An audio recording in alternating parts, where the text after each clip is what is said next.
asumsumnetti Dubrumma meeqa balleessite fi kaawwata akkamii wal bartan. Assalaamu alaykum wa rahmatullahi wa barakatuh.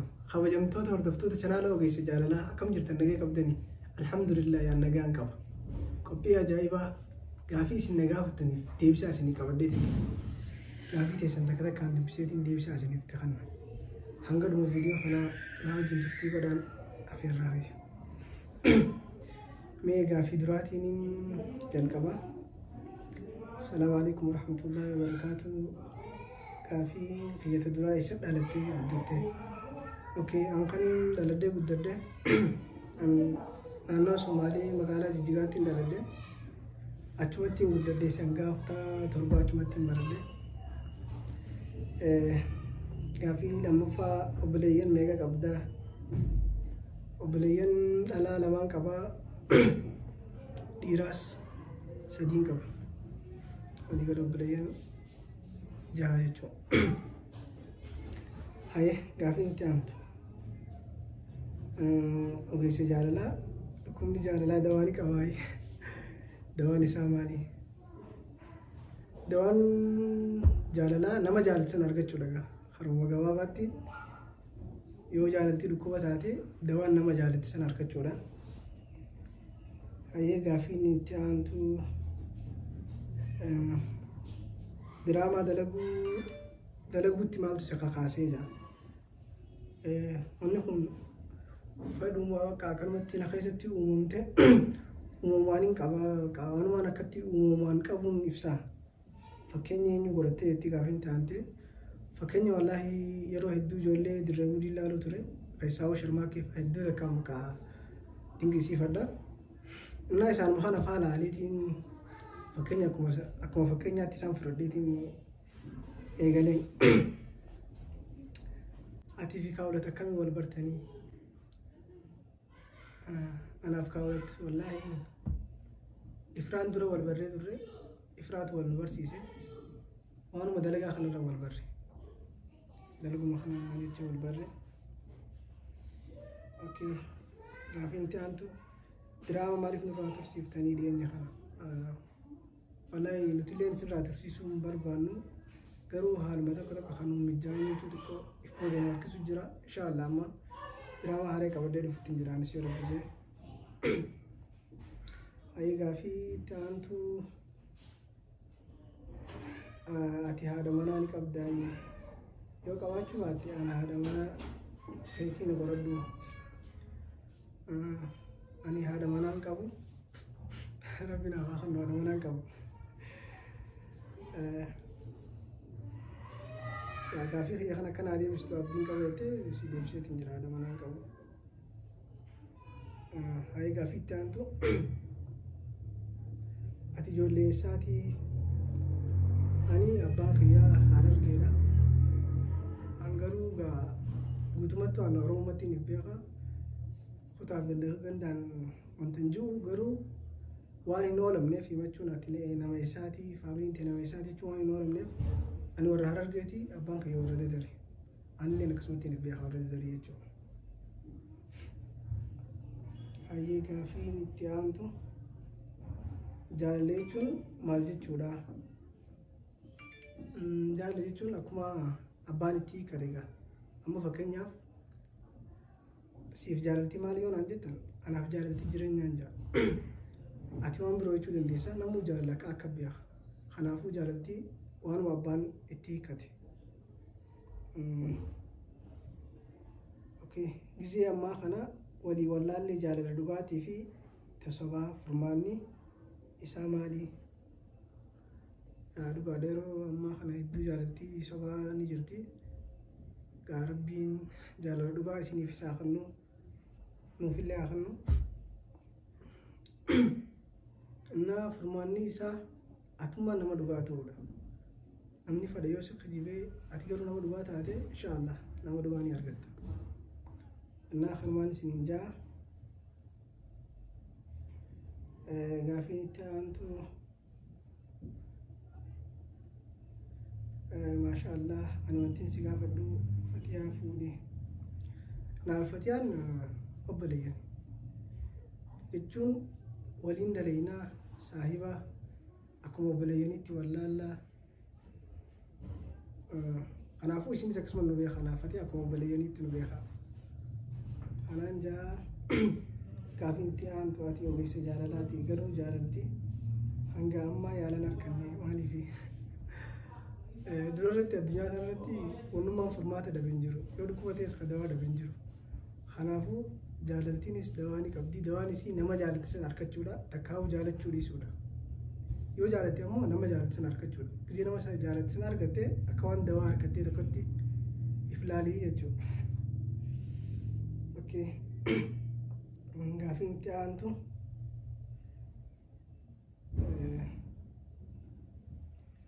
gaafiin itti aantu kana jetti jaartiin qabdaa'ii deebseetiin jira jaartiin qabu eessa jiraattaa jetti gaafiin itti aantu ani Naayiroobiin jiraadha Keeniyaa gaafiin itti aantu takkaas ati nama akkamii if ibsi mi'aabse wallaahi ani yoon if ibsarra yoo namni na ibse gaariidha jechuun anarraa anammoo fakkeenyaaf ishiin faarsamee silaa ogaa waan namaaf hin injifamaan faarsa kanaafuu namni biroo naa ibsu gaafiin tana inshaallah nama biroo saayibban kiyya gaafattanii fuulduraaf eessa jiraachuu feetaa jiroota keessaa maaltu si gammachiisa inshaallah yoo rabbi jee kan jiraachuu fadhu kaa biyyumatiyya yoo rabbi jee biyyumatiyya deebi'ee oromiyaa bilisoomiti irratti jiraachuun yaada qaba inshaallah sanumaan hawwa rabbi lubaan ufaa godhu rabbi nu haa bilisoomsu gaafiin itti aantu maaltu si gammachiisa yoo maal guutii gammadda duraan dursee an faamilii kiyyaatu na gammachiisa alhamdulillah faamilii hedduu qabaachuun kiyya hedduu na gammachiisa innaa kanarra wanni na gammachiisu hin jiru faamilii hedduu faamilii gaggaarii qabaachuu kiyya gaafiin itti aantu jaalallee ni qabdaa'ee yoo hin qabaanne na baradhu okay jaalallee ni qaba gaafiin itti aantu osoo jaalallee qabdu yoo jaalalti si qabde waa dadiidee jechuudhaayi kaniisiif immoo osoo nama jaalattu qabdu jaalaltis hin qabdu yookaan ammoo si qabdu taate nama duraa sana hin jaalanne jechuudha nama boodaa kana jaalatti malee ka duraa sana hin jaalanne jechuudha kanaafuu osoo jaalallee qabdu jaalaltis hin qabdu yoo jaalallee san waan jaalattu taate jechuudha hayyee gaafiin itti aantu amaloota jaalalaa keessaa shan naaf himi amaloota jaalalaa keessaa shan naaf himi takkaffaa sodaa hanga fayyadee yoo jeenee taatellee nama jaalatte san uggoo agartee xiqqollee taatu sodaan sumatti dhagahamti lammaffaa gisee nama san bira hin jirre bakka nama san arguuf yaadan jiraamti tasgabbii takka dhabda bakka imaanumaan hin teessu ati sadaffaa irratti bakka gammachuu takka qabda amaloota jaalalaa keessaa gammachuu kanatti gammaduudha afraffaa akkuma gammachuu qabdu sanitti cinqiis qabdi siisni cinqiti jechuudha shanaffaa irratti hirriba si dhorgiti amaloota jaalalaa keessaa shanan kun ganaan beekaa gaafii lammaffaa yeroo baay'ee namoonni jaalalaan walitti dhufanii jibbaan adda bahan agartaa kun maaliif jettee yaaddaa waliigaluu dhabuurraa maan jaa malee maan jaa waliigaluu dhabuurraa takkaffaa ilmi namaa tokko yoo waliigalee waan hanga umrii isaa guutuu wajjin jiraachuu danda'a kanaafuu waliigaltee dhabarraahi kanumaan jaa sadaffaa irratti filmii yeroo hojjettu irra baay'ee shamarran waliin hojjette iccitii isaa nuuf himi hoggaa diraamaa kana hoggaa dalagnu akkanumatti lafaa kaanee osoo hin taane waan hawaasa keenya keessa ni jira jennee yaadnu takka waan dalagnuuf hawaasa keenya keessa akkuma dhiirtii jirtu dhalaan waan jirtuuf sanii jechi dirqama dhalaas dhiiraas walitti qabamnee dalaguu nu barbaachisaa jechuudha iccitiin isaa waan hawaasa ibsinuuf hawaasa keenya keessa dubartiin waan jirtuuf iccitiin isaa kanuma ta'a jechuudha gaafii afuraffaa irratti yeroo filmii hojjettu waan bareedaa hojjettaa garuu maaliif gabaabsitaa yaa wallaahi nutis waan dhedheeraa waan babbareedaa dalaguu yaade qabna. Garuu waan ati feetu hunda hin argattu ni beektaa yerootu harkasi qaba. Akka fedhii teetii hunda hin argattu nuti waan dheeraa dalaguu feena garuu hanguma dandeettiitti qabnu ammaaf hangana. Inshaallah waan dheeraas yoo rabbi jedhe ni dalaynaa jechuudha. Shanaffaa gaaffii dhumaa jaalallee teetan jalqabaa maqaa isii nuuf himi.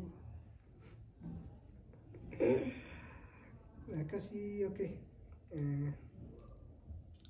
Social media irratti maqaa namaa dha'u hayyama malee bareedaa miti. Inshaallah taraa dhuftu keessatti yoo kana namni sana hayyamu ta'e isiniif hin dha'a. Gaaffiin biraa kana jette addunyaa tanarraa yoo maal goote si gammachiisa? Takkaawuu yoo maal goote si aarsa? Addunyaa tanarraa wanni na gammachiisan faamilii tiyyaa wajji jiraachuu. Keessaa yoo hin dandeenye irra jiraadhee faamilii tiyya gargaaree hedduu takka na gammachiisa. Wanni garuu ammallee islaama ta'uun kan hedduu takka na gammachiisa alhamdulillah. Garuu yooniin wanni na aarsa maali? Wallahi wanni na aarsaa tana hin beekne. Jechuun yoon amantii islaamaa keessa hin jiraatin na aarsa ture silaadha. Alhamdulillah waanuma kana hanafaadha. Gaaffiin itti aantu osoo hin somnetti dubrummaa meeqa balleessite? Gaaffiin itti aantu ani sumaa gabaabaa kanaan argee gana guddatti moo akkamii? Inshallah ganaan guddadhe yeeti yaada. Gaaffii lammaffaa ati jireenya akkam hawwii qabda jiraachuudhaaf? Inshallah rabbi na haa godhu jireenya diin islaamaatiin guutameen fedha. Rabbi naaf haa godhu. Isinillee du'aa naa godha. Gaaffiin taantu sadaffaan uummata Oromoo saba kee kanaaf bu'aa bareedaa maal buuftee deemuu karoorfatte? Artii keessaan jira waanumaan danda'uun harma artii kanaan inshallah bu'aan hin buusu jeetii yaada. Rabbiin irratti naa gargaaru garuu. Gaaffii afuraffaa addunyaa tanarraa hanga ammaa maal hubattee? Addunyaa tanarraa wallaahi wanni hin hubadhe takka namu nasiiba adda adda qaba. Nasiibni nama tokko bareedaa ta'ee nasiibni nama tokko fakkotaa taafaadha. Bakka kana gisee hedduu waan ajaa'ibu keessaa fakkeenyaaf asuma abaluu irraan tana irra dandeettii qabu irra waan hunda qabu namni tokko kan dandeettii san hin qabne waan takka hin qabne bira kutuu mala carraadha. Bakka addunyaan tun irra guddaa akka carraatti yaada. Nama nasiiba isaa hiree baanaa san.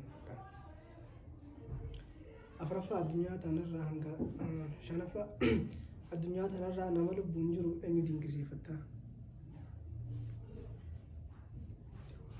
Nama lubbuun jiru Jawaariin hedduu dinqisiifadha. Rabbi ammallee umurii haa dheeressu. Rabbi bakka jirus haa baasu. Ammallee isaan qabanii agartaa.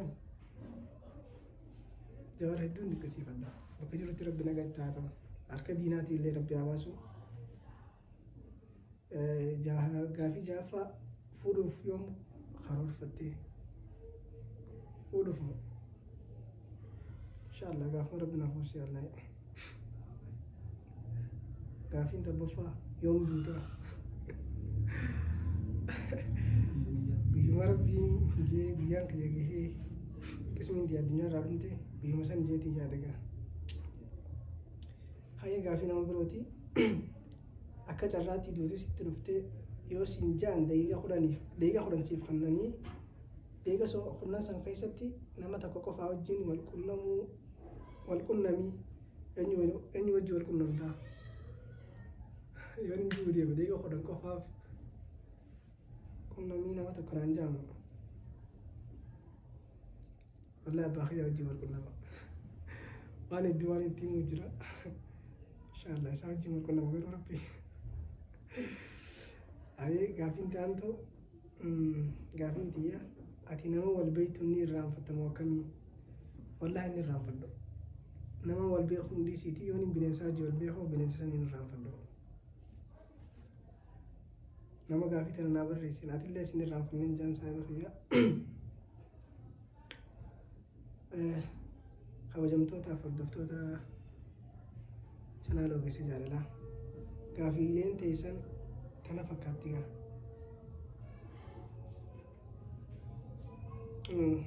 dhiifama gaaffii takkaatu naafi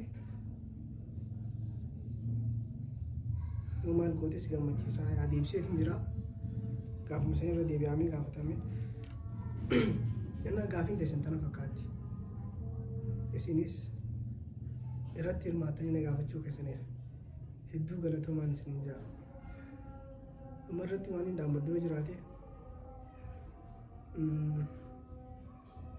ijoollee Oromoo yuutubaroota hunda jajjabeessaa isin subscribe godhuudhaan wanni isin irraa irratti hin jiru garuu isaaniif yoo gootan waan hedduu isaaniif hidhaa amma waan takka waan isinitti himu fakkeenyaaf yuutubaroota Somaalee ilaaluu dandeenya yuutubaroota Amaaraatis ilaaluu dandeenya bakka yoo akkam xiqqaatanii 500 sanii ol qaban jechuun namoonni amma Oromoo keessaa namoonni hedduun namni akkasni qaba jee yaadu hanga ammaatti hin agarre miliyoona kana hin agarreen kanaaf yeroo ammaa kana bakka hunda waayifaan biyyallee bakka hedduu sasseenaa jira namni hundi Gmail ni qabdan subscribe godhuun isinitti ni ulfaate jee yaadu kanaaf please nama Oromootii hundaaf nama isin jecha afaan kanaa achi dalagu jiru hundaaf subscribe godhaa kanaan maqaa Oromoomaatiin isin gaafadhaa galatooma waan na daawwattaniif